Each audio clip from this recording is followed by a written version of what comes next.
NIL to Title IX to your school losing a lot of money. This whole house settlement thing, nuts. Even crazier, the Big 12 squad, which is this. You're talking ball with the Big 12 squad, sponsored by Game Time. From Oklahoma State to Utah, from Kansas State to BYU, from Houston to Texas Tech, it's the local experts of the Locked On Podcast Network bringing you scoops, breakdowns, and the most comprehensive preview of the upcoming Big 12 weekend. Buckle up, it's the Big 12 squad and we have a seat for you. No hurt feelings and thin skin allowed. Squad up, you're part of the Big 12 squad. Oh, it is Thursday night. Happy Thursday night, everybody. Welcome into the Big 12 squad. He's tall, dark, not that handsome. He's from Oklahoma. His name is Cody Stovall. He's joining us tonight from the Sooner State. Talk about him. You love him. No, you don't. You hate him. It's JT Wistersill of Locked On Utes.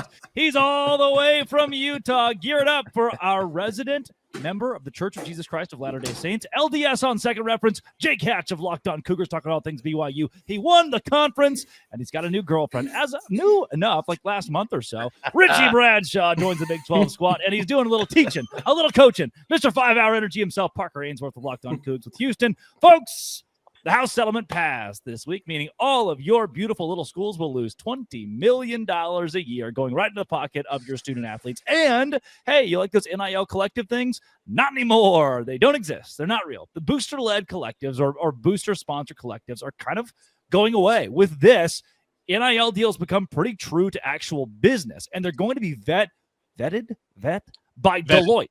They will be vetted by Deloitte, a whole legitimate accounting firm.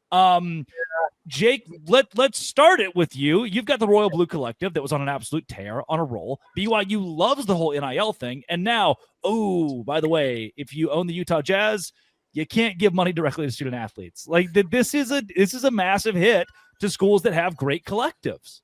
It is a hit, but here's the deal, Drake. How long until NIL Go gets sued into oblivion? I'll give it maybe a year tops. That's the problem, is it's going to be tied up in lawsuits, and we're going to find ourselves essentially right back where we started, it feels like, at some point in the relatively near future, unless something happens like an act of Congress codifies this and it's forced upon us.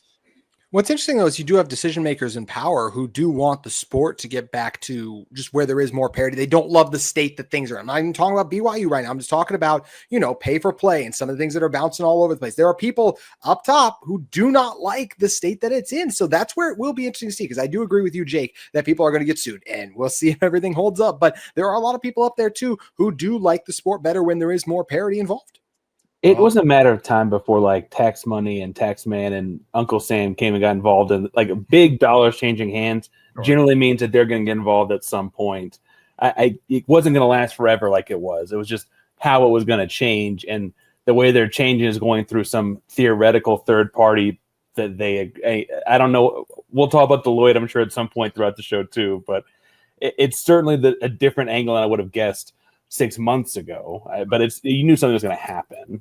Well, and Drake, the one thing I will, to back up your original point there, is, as I understand it, let's say that you run a deal through Deloitte, and let's say it's slated for $1 million, and Deloitte's algorithm that they're going to utilize says that no, market rate for that is $500K. You know where the other $500K is going to come from? Oh, yeah, that cap that you have, that money you're being shared. That's the problem that's tied up in all of this, is universities could find themselves tied up with extra money having to be paid out that is otherwise slated for other athletes in the athletic department. I'm actually kind of surprised they tried to go this route. They have to know that it's probably not going to go super well. And just like you mentioned, there's going to be lawsuits, right? Lawsuits are what opened the door for almost everything, dating all the way back to the video game stuff, which essentially is what opened all of these doors way back in the day. So the litigation aspect is going to come. So I don't even know why they pretended to put this pretentious or at least temporary barricade up. It doesn't make any sense. And one thing I like about it, I feel like, that I will say too, is it's just they are trying to police the things that have been bad for the sport, right? It says like you're going to get penalized if you do things like tampering, if you're going to invest your NIL money, if you're just going to make false NIL deals. Like if they're saying these things to try and take away the things that I think have been bad for the sport. So that's why I feel go. The problem is they're saying that there's going to be punitive measures. What are the punitive punishments? Like they don't have any clear delineation of what those punishments are going to be yet, and we're less than a month out from this being fully implemented. That's Well, fair. I mean, more it says importantly, is it going to stay? I'm sorry. Is it going to stay like it always has been, where the Oklahoma States and the SMUs are the only ones that get popped, while the LSUs and Notre Dames of the world get absolutely nothing? I think that might be the biggest question that nobody's really talking about. and that's Stop a great drinking point. and driving, and it's not a problem, Cody. Gosh. Say what? Let's see. No, we don't need to go I down guess that's that a road. Georgia thing. We don't need to. Yeah, I thought that was there we go. Oklahoma State Mike Gundy joke. I think Cody was a good point, though, in that we're just heading back towards brown paper bags and under the counter. Like, just like those schools that Cody mentioned, they dominated that system before, when it was all envelopes randomly left in your mailbox, brown paper bag left in your book bag while you're at practice. Like, that's just what we're going to be heading into again, right? It's a way to not monitor the money. If I want to blame schools for doing that, because when Auburn did it with Cam Newton, it was all, oh, gross. We hate you. You're the SEC and you're naughty and boo. But if I am an athletic director at a Power 4 university, I have less headache through a bag man delivering money to my student athletes than I do the 1099 forms that will be delivered every April to 1,200 of my finest student athletes, who now owe, of their $1 million contracts, $300,000 to Uncle Sam. And everybody. TurboTax, I think, sponsored the show for a while there, right? So TurboTax. There you go. Like, we're talking about some kid who went to high school in Cuero, Texas, or, in some small rural part of southern Utah, and they grew up riding on a buggy, and now all of a sudden, even $500,000. We're not Amish out here, Drake. Come on. Yeah, as someone who has family in Cuero, Texas, I don't know that I feel comfortable saying they ride buggies. I do think, though, that also probably leads to more bagmen, Drake. It's different to me, though, in that there was a weird, morally, I didn't understand why we weren't paying players in the Cam Newton era.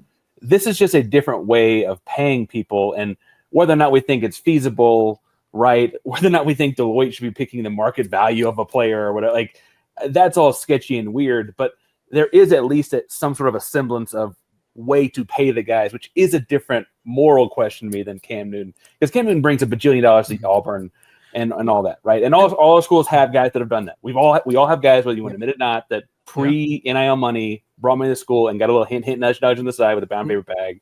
And you mentioned things that you mentioned sketchy. I think things have been sketchy. I mean, and also just going to say really quick, going back to what Jake said about the punishments. Here's the punishments that they've been talking about according to Ross Dellinger's story. Multi-game coach suspension, reduction in school revenue share. That'd be massive if you get some of your rev share take away. Restrictions in transfers allowed to, and significant school fines. That's what they're talking about. It sounds like right now that's what they want to deliver. The NCAA was an up-and-up organization at one point in time until they got corrupted. That's my only point, is how long does it take for this entity to get corrupted as well? And the only ones who get punishments are the SMUs and Oklahoma States of the world, to make an example of everything. Why can't you be optimistic, Cody? I want to be hopeful for the future, damn it.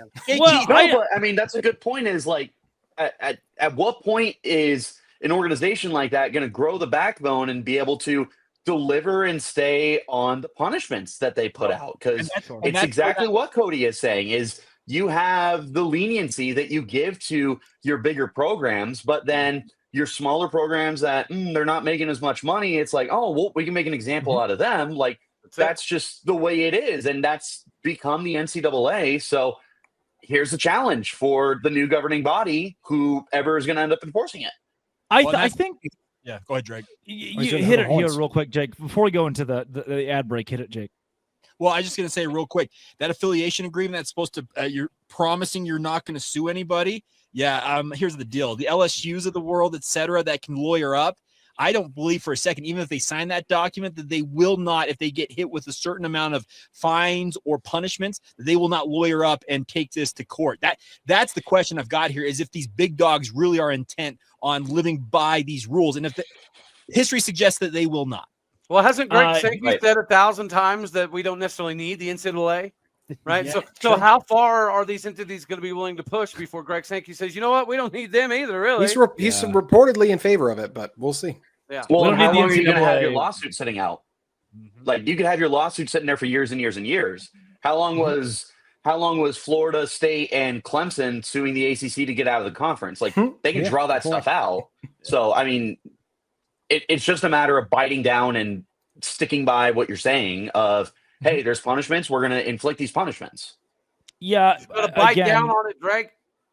To the credit of a point that's been made a couple times now. Yeah. Will they be countersued on the punishments? Probably. Coming up, JT Westercell said so many consonants, said some nasty things during a crossover this week with me about BYU. So funny. This So is funny. the Big 12 squad. Dirty girl. So funny. Naughty. Today's show is brought to you by Game Time. Game Time is exactly where I go during the NBA Finals when I want to go watch the NBA Finals. Yeah, that's right. Get amazing deals to go to the finals with Game Time. You download the app. It's an app. You have the App Store. You have the Google Play. You have something, and you download it. And once you do, bam, you're looking at Game Time. You can view your seats. Well, view them and the view from the seat, which is my favorite part personally. I love the exact seat view with a Game Time guarantee. You get 110% of the difference. If you find a better deal somewhere else, you won't. Download the Game Time app. Take the guesswork out of buying tickets with Game Time. Create an account. Use code LOCKEDONCollege for $20 off your first purchase. Terms apply. Again, create an account. Use code LOCKEDONCollege for $20 off. Download the Game Time app today. Last minute tickets, lowest prices guaranteed. Rudolph Jake, the red-nosed JT reindeer up Westerstone. there spewing crap. Mountaineer Paul, all in the same room here. MP. Hey, Paul. I found it interesting this week during a crossover with JT Westercell, Jake, that JT talked about how because of the House settlement, which he is pro, it's going to put, handcuffs on the bad guys. It's going to put a line of defense out there for the little man. Bad guy. What do you Drake, I swear. bad guy? One of the things that JT brought up is now BYU can't tamper anymore, and these possibly shady NIL deals couldn't be. Such a This part is true. He did mention BYU possibly tampering or possibly having did. NIL deals that That's might not fair. be exactly fair trade or all public and out in the air. And he believes that universities like naughty BYU will be held accountable in the era of the House settlement. And I do agree that there is a level of policing that will be held here. What I would like to pose is BYU, Oklahoma State, Houston, are the Big 12 schools culprits in this grand heist of college football? Bad guys across the board here, everybody. We're the outlaws. Let's just put it that way. It's just the dirty girl Cougars over there. That's all it is. If we're heisting guys, I want to know who they are. Wait a second here. But to your point, Drake, there is obviously Utah fans have been mostly concerned about BYU and alleged allegations of tampering. I get all that, but here's the deal.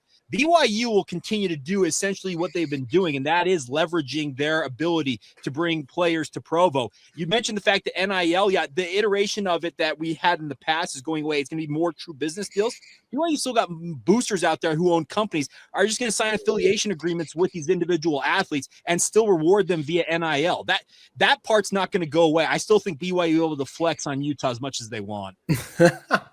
Jake saying flex on was not on my bingo card for this episode tonight. But yes, I did mention, hey, obviously I just think it's good that they're trying to clear up the tampering. I think that is something that's not good for the sport. Hey, if a guy enters the portal and he just to go to your school, that's fine. But there was a lot of reports from tampering, dude. You mean the known tampering? The known tampering. The legal tampering period? True. Oh, yeah. I'm talking about the things like if we're going back up to some of the Utah stuff, because that's where we want to take this now. Hey, Keanu Tanumasa, what's up, buddy?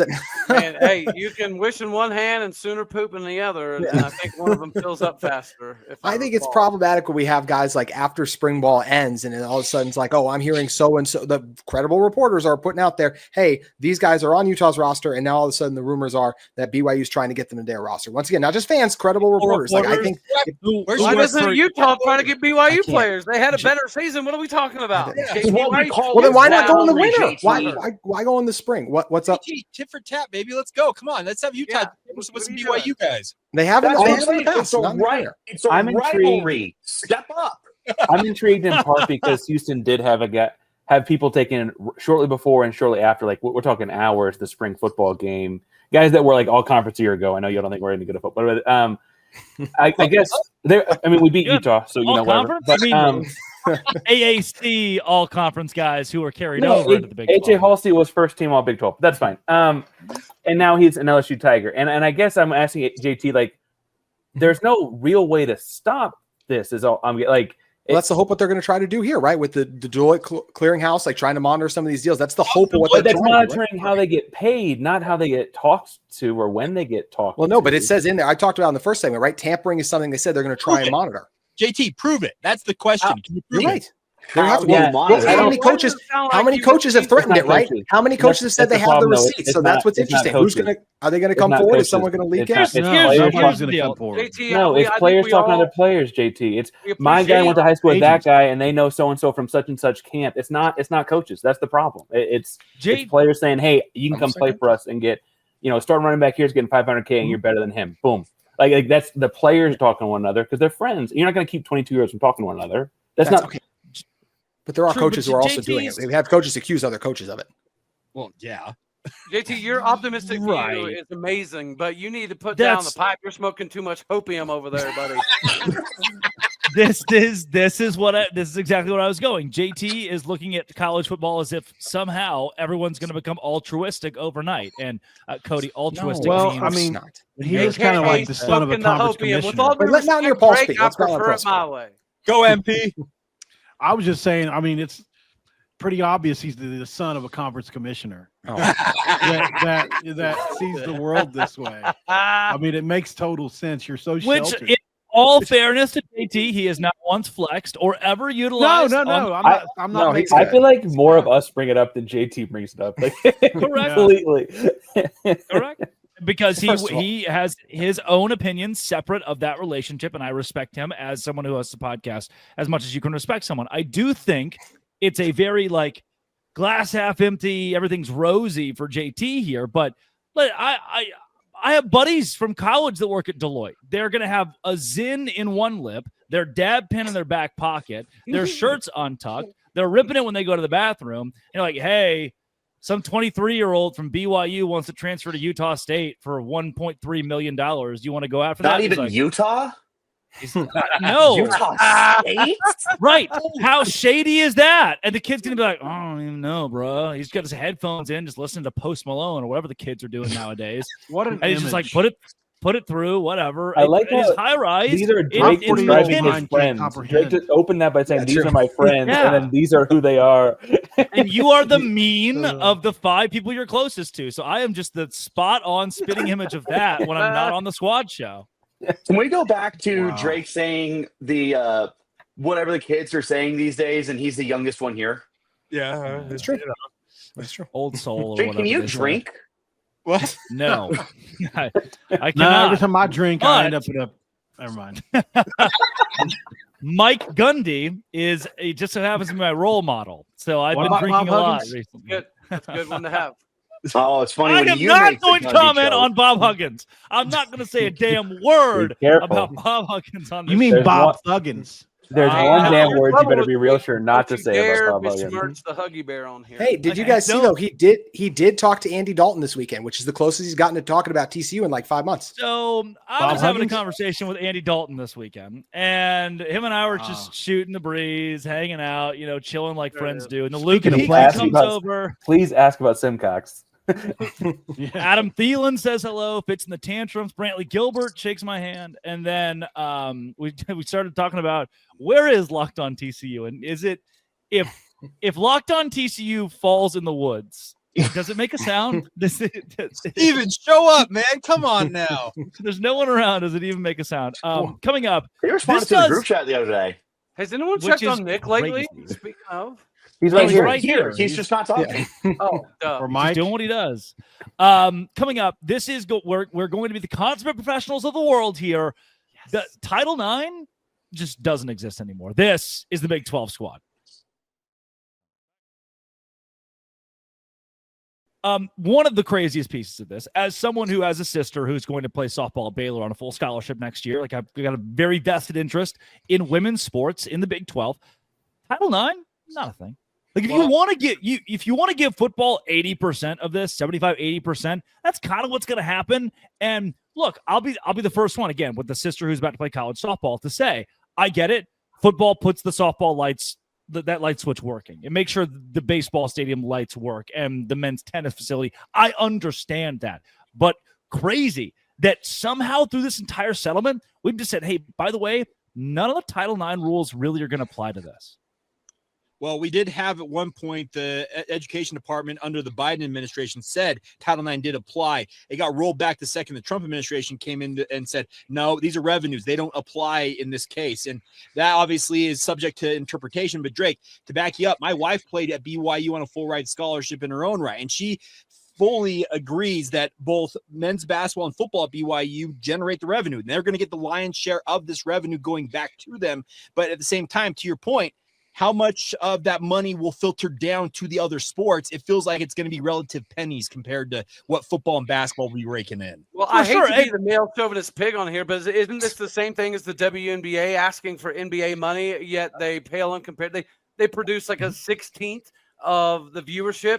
Well, I think there's a difference though in college sports. But Cody, in that, like, your volleyball team's last place and your softball team's legitimate, I think the money's. I think that there's a difference in college sports though, because we all cheer for the logo, right? I think like the uniform, the laundry has a lot more weight in college sports than like a WNBA team does, right? And then I think the other part of this is like, Chris isn't here to defend Texas Tech in that third game of the softball World Series, but like we also saw, like when you put money into the softball, like Tech did, like they raked in pretty decent numbers TV wide and all that, like from a single season of putting money into it, like a single season. And I think that the way I look at the split of the revenue versus the NIL is like the football guys are going to get more NIL money too. Like they're not going to go starving on this the way it's set up if they split the revenue, the house money 50-50 because of Title IX. It's more likely that you have investment in other programs that like weren't going to get it. Like how much NIL money was going to go to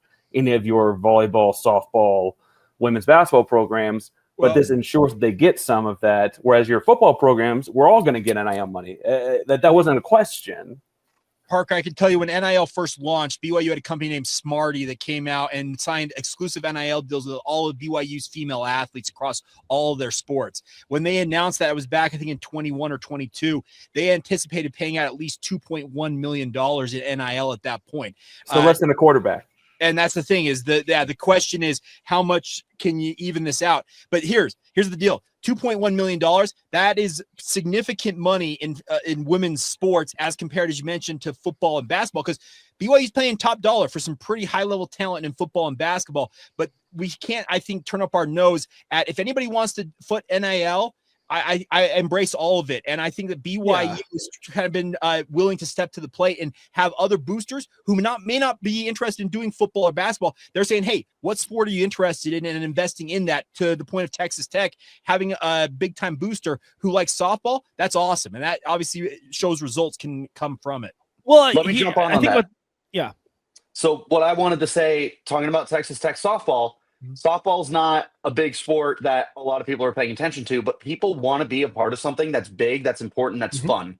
So if you put the money in to Texas Tech softball, how many people at Texas Tech University who had never been to a softball game before were watching the girls the whole time, rooting them on and everything? So we can talk about the football driving everything, and that's not incorrect, but if you put the money and the effort into making something good, it's going to be good. And that's men's sports and women's sports. So, I mean, I think the softball team's perfect. The same reason that I watched the men's tennis championship when I was a sophomore in college. Baylor was in it. You know, I didn't really care. You know, Cody's turning men's golf on because Oklahoma State's in the national championship, you know. And what we learned is Texas Tech put $1 million in marketing. They didn't put it into a pitcher or a hitter. They put it into marketing. They made that $1 million back up. They did put $1 million into a pitcher. We do know that. Yeah, Nappy Candy was not cheap. But other than that, well, that's what I'm saying is she is marketing. There's a symbol. Okay, I see what you're saying, Drake. Yeah, so they got the marketing off of paying the $1 million of having a good pitcher. She's a human billboard. Absolutely. If they would never pay $1 million if she would equate to zero return. If there was no return, if she was just this bench player that didn't matter, but she got them to the national championship. That is marketing. That's where their $1 million went. And not to Yeah. Which not to dilute her as a softball player whatsoever. It's just the essence of it is an investment. And it's an investment when you do that in NIL and football too. They are human beings, no doubt, but that $1 million is going a long way. I go back to one thing though here. When I was in high school, Caden Wallace played at the school next to us. Arkansas Razorback, high draft pick in the MLB draft. Dude's going to be a pro. He'll be a long-time pro. One day he's sitting in class staring at the stars, just like into the fluorescent light. Somebody's like, Caden, you good, dude? And he goes, oh, sorry. I'm just thinking about baseball. And I think about that story so often because this guy he had one thing, baseball. It was just, and he knew in 8th grade he could sit in class and daydream about a pro career and millions of dollars and whatever. But for my sister, any athlete who is female in softball, in women's basketball, that put in the same amount of hours, the same amount of effort, that don't have that similar exposure for whatever reason, justify it however you'd like.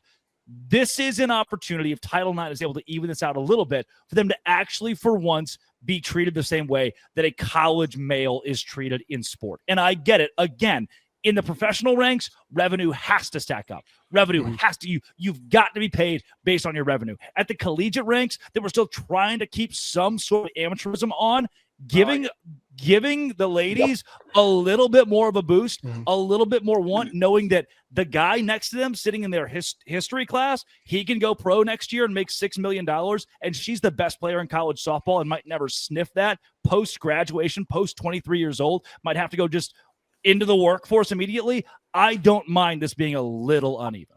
I would think that the exact same thing that we're talking about, like working for the brand, it's at the school's brand.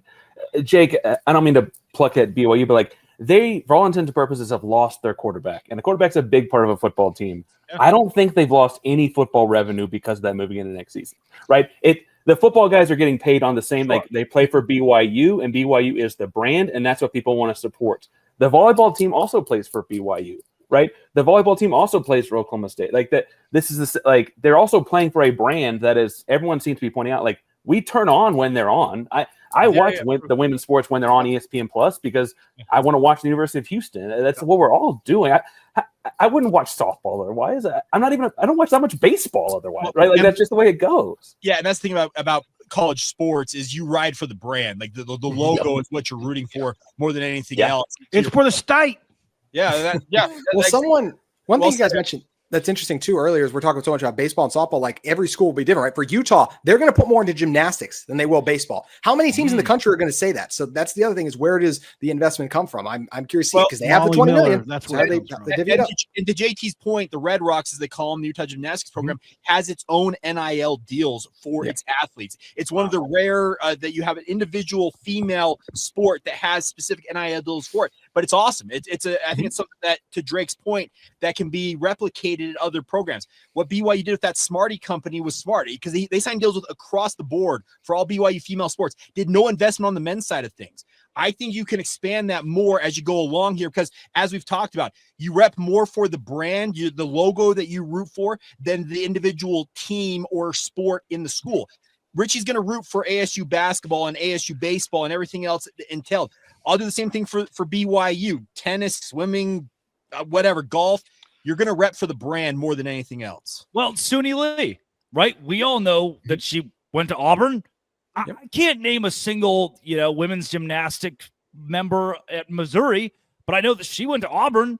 That is, again, you're investing in a figure who's going to help put you on the map, help make you and Utah wants to do that in gymnastics.